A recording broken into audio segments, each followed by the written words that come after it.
Morning everyone. সকাল সকাল আমি চলে এসেছি চান টান করে কিচেনে। আমার সমস্ত ঘরের কাজ কমপ্লিট। আমি করছি এখন গপুর জন্য ভোগ, আর আজকে ভোগে দেবো তোমার লুচি আর টমেটো আলু দিয়ে একটা তরকারি করবো। তো চলো, গপুকে উঠিয়ে দিয়েছি, মুখ টুক ধুয়ে দিয়েছি। আজকে তোমার কেমন সাজাচ্ছি তোমাদেরকে অবশ্যই শেয়ার করবো। সকাল সকাল আমার গোপাল ঠাকুরকে ভোগ নিবেদন করা হয়ে গেছে, এদিকে আমার পুজো হয়ে গেছে, আর এই তো বলছি ঠাকুরটি সুন্দর তৈরি করে দিয়েছে, কি ভালো লাগছে।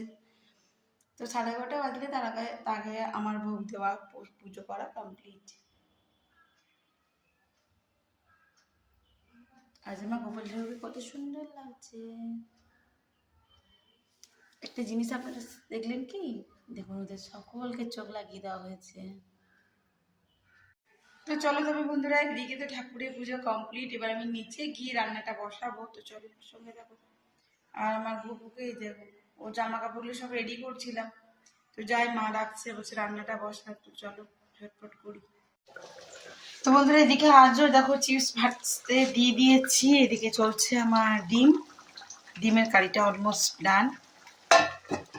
কি কি করলাম চলো দেখাই। এখানে করেছি শিম ভাজা, এখানে করেছি পালং শাক শিম দিয়ে ভাজা, নিচে দেখতেই পাচ্ছ অবশ্যই এটা হলো বেগুন ভাজা, আর এখানে লাউ দিয়ে মুসুরির ডাল।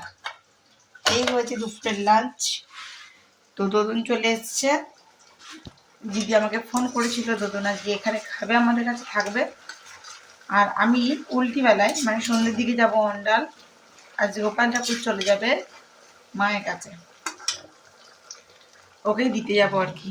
তো চলুন, ব্লগে অবশ্যই সঙ্গে থাকবেন, দেখতে পাবেন। আজকে ব্লগটা এই কদিন আমার কাছে ছিল, খুব ভালোই কাটছিল, ওকে নিয়ে খুব মিস করবো।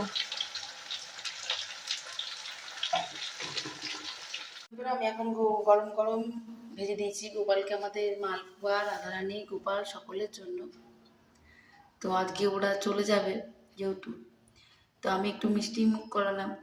আবারও গরম গরম মালপোয়া ভেজে দিয়েছি ঠাকুরকে। এখানে আমার সন্ধে লাগানো শুরু হয়ে গেছে, প্রায় 6টা বাজতে যাচ্ছে। তো অবশ্যই ব্লগে শুনে থাকুন, দেখতে থাকুন আপনার ব্লগটা। সো বন্ধুরা, আমি চলে এসেছি সেবাতে মিঠিকে এক্সরেটা করাতে। আমার আর অন্ডাল যাওয়া হয়নি। আর গোপালকেও মানে গোপালের হয়তো ইচ্ছে হয়নি আমাদেরকে ছেড়ে যাবার। তো চলো, মিঠিকে এখন খুবই ব্যথা করছে, তার জন্য গেছিলাম এক্সরেটা করাতে সেবাতে। তো চলো, কী হচ্ছে না হচ্ছে সবটা তোমাদের সঙ্গে ডিটেলসে শেয়ার করব।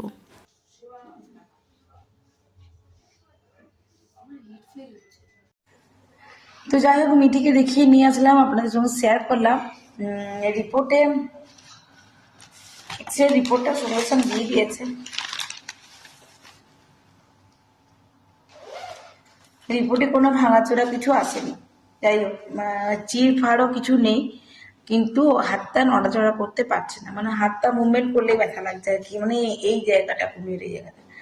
তো যাই হোক, ওকে বলেছে ক্রেপ ব্যান্ডেজ বাঁধতে, ক্রেপ ব্যান্ডেজে বাবা বেঁধে দিয়েছে। আর ব্যথার ওষুধ আমি একবারে আসার সময়তেই সঙ্গে করে কিনে নিয়ে এসেছি রতন থেকে। ব্যথার ওষুধ দিয়েছে, এই যে এসে একটা ওষুধ আমি খাইয়েও দিয়েছি। তো যাই হোক, দেখি কেমন থাকে। আমি আপনাদের সঙ্গে অবশ্যই আপডেট দেবো কেমন আছে না আছে। আর সকালে খুব চরম জোর, স্কুলের জন্য এখন রেডি হয়ে গেছিল, নিচে গিয়ে খাবার খাবে, আমি টিফিন সব রেডি করেছিলাম, পড়ে যাবে। আর হঠাৎই ধপ করে একটা আওয়াজ, আমি দৌড়ে এসে দেখি ও পড়ে গেছে, আর একদম এটা গেড়ে হয়ে পড়েছে, লেগেছে খুব জোরে। আর এখানটা কেটে গিয়ে অনেকখানি রক্ত পড়ছিল, এখনো পড়ছে রক্ত। এখন ওকে ওষুধপত্র দিয়ে দিলাম, ব্যান্ডেজ করে দিয়েছো বাবা। তো যাই হোক, আজকের মতো ব্লগটা এখানে শেষ করছি। রাতে করবো একটুখানি রুটি। সকালে তো ডিমের কারি করেছিলাম, আপনাদের সঙ্গে শেয়ার করেছিলাম। সকালে দোদন এসেছিল, মানে আমার দিদির ছেলেটা, ও ছিল আমার কাছে খানিকক্ষণ, ওই 5টা 5:30 নাগাদ তো চলে গেল।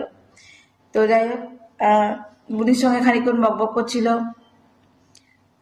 দিয়ে এখন আমি এলাম, এসে হাত পা ধুয়েই আজকে আমার গোপালকে নিয়ে যাবার কথা ছিল মায়ের কাছে। যাই হোক, গোপাল ঠাকুরের হয়তো এখন যাবার ইচ্ছে হয়নি, ওর ইচ্ছার বিরুদ্ধে তো আমরা কেউ কিছুই করতে পারবো না।